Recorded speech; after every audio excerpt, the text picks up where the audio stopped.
is the news on PBCJ. I am Simone Absalom. Dr. Henry Lowe, Executive Chairman of Medican JA, is recommending immediate changes that must be made if Jamaica wants to see small players benefit from the rapidly expanding marijuana market. Dr. Lowe has declared that the industry does not have the interest of smaller players in mind based on the high fees required. His comments come as more complaints have arisen about the fees charged by the Cannabis Licensing Authority for the various categories of licenses. Another observation has been made that more overseas investors with resources are making investments in Jamaica and are set to reap significant benefits. To address the issue of accessibility, he called for the adjustment to the cost structure so that more people can be accommodated. He said the matter is important because of the people who have applied and have already received a license that are not citizens of Jamaica. A strategic plan is in place for courts as part of efforts to strengthen and modernize the country's justice system. Speaking at a training seminar for justices of the peace at the Jamaica Conference Center on Saturday, Chief Justice Brian Sykes says the plan, formed with current data and based on international standards, will be completed for the 2019-2020 financial year. He added that the plan is part of a larger mandate of delivering essential legal services to all Jamaicans while ensuring the efficient use of resources within the system. The Chief Justice mentioned the development of a case management system, which is to become operational next year. He said the system will ensure more reliable record keeping. The training seminar, which was organized by the Ministry of Justice, was attended by over 1,000 JPs from Kingston, St. Andrew and St. Catherine. Issues related to their professional conduct, as well as recent topical issues that have put the conduct of the body under the public microscope, were discussed at the event. The University of the West Indies, UWI, says it's looking at launching an initial public offering that's an IPO. Vice-Chancellor of the UWI, Professor Sir Hilary Beckles, says the regional institution is evolving as an entrepreneurially driven institution. He says, as such, an IPO is the school's future. The UWI is funded by the governments of the region, who subsidizes the cost of education for tertiary students. In a statement on the weekend, Professor Beckles said the university is working to move the excellence of research into the commercial space in a bid to develop alternative financial models to boost financial stability. Professor Beckles says the contributing governments to the university have been asked to consider strategies of paying their receivables to the institution in terms of assets that can be used as a basis for the school's commercial sustainability. In other news, motorists in Montego Bay St. James have been warned to brace for delays starting today along the strip of roadway known as the Elegant Corridor. The National Works Agency says drivers may encounter delays over the next 5 days because of repair work in sections of the thoroughfare. Janelle Ricketts, Community Relations Officer at the NWA's Western Region, says the repairs will be concentrated between Montego Bay Convention Center and the Blue Diamond Shopping Center. 600 young men and women in the Jamaica Combined Cadet Force paraded their new uniforms at Up Park Camp, St. Andrew during celebratory activities marking their 75th anniversary over the weekend. Public Relations Officer for the JCCF, Major Oswald Smiley, says all cadets are taught to be resilient and follow instructions on their way to a meaningful life. Major Wade Howell, who is in charge of public relations and marketing for the year-long celebrations, says a massive international cadet camp has been planned for next year, July.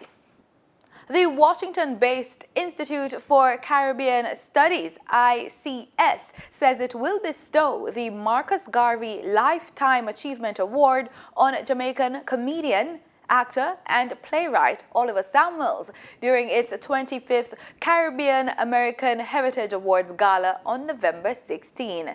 Dr. Claire Nelson, ICS's Jamaican-born founder and president, said Samuels is widely considered to be one of Jamaica's thespian luminaries.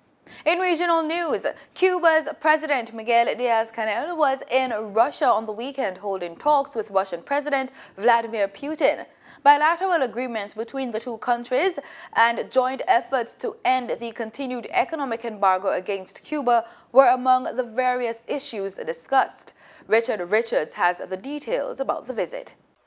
The President of Cuba, Miguel Diaz-Canel Bermudez, who accomplished a formal call to Russia, held conversation in Moscow with the Russian counterpart Vladimir Putin. Last Friday, both heads of state discussed the perspective of a bigger deepening of the strategic Russian-Cuban association in various fields. At a later time, Diaz-Canel and Vladimir Putin of the Russian Federation signed a joint declaration on common positions in international affairs.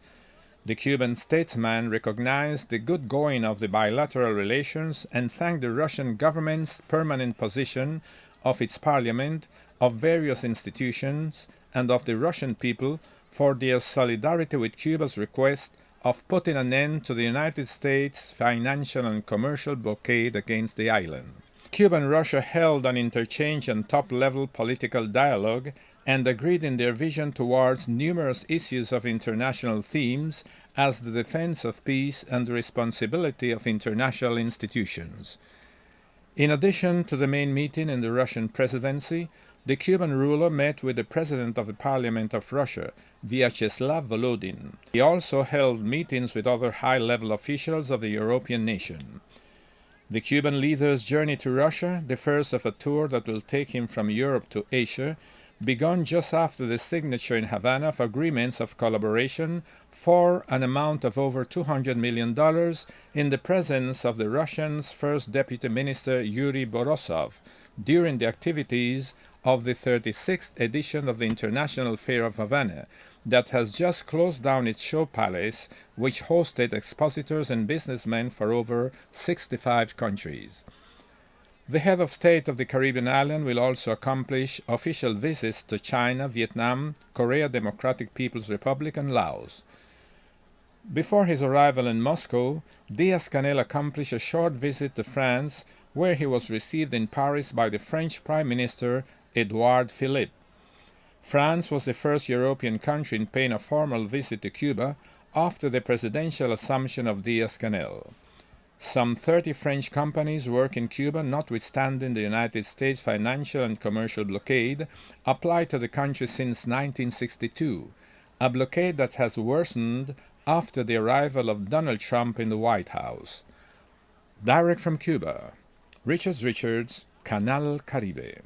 And the Cuban president was due in Pyongyang on Sunday, North Korea's state media reported, describing the visit as a historic event, highlighting the invincible friendship of the two allies. The visit comes amid stalled talks between North Korea and the United States, and only days after Washington imposed fresh economic restrictions on Cuba. Washington's ties with Havana were fully restored in 2015 after more than half a century of enmity, but have deteriorated since President Donald Trump took office. Communist Cuba is one of North Korea's few remaining allies.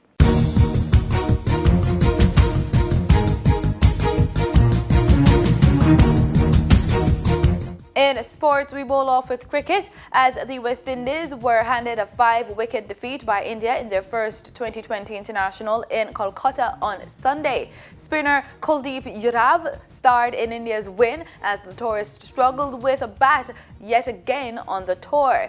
Yadav returned figures of 3 for 13 with his left arm wrist spin as West Indies managed just 109 for 8 in their lowest T20 total against India after being invited to bat first in Kolkata. West Indies skipper Carlos Brathwaite said, quote, "I don't think we applied ourselves. We were either too defensive or too attacking. We could have scored 134-140, which would have been a winning total." End quote. The second T20 is in the North India city of Lucknow on Tuesday. In athletics, former Commonwealth and Pan Am Games 100 meters champion Lerone Clark retired a few years ago, but his love and work in track and field continues with the launch of Ace Track, a club he hopes will help athletes compete with confidence. The new entity is based at Lincoln University, where Clark developed into an international class sprinter under the guidance of Jamaican Lincoln Puppy Thomas. Ace Track started its operations in August, and though he was a sprinter, Clark is currently training athletes for other events, such as the 110-meter hurdles, 400-meter hurdles, as well as 200 meters hurdles. And that's it for the news. Thanks so much for making it PBCJ. Remember, we are the People's Station.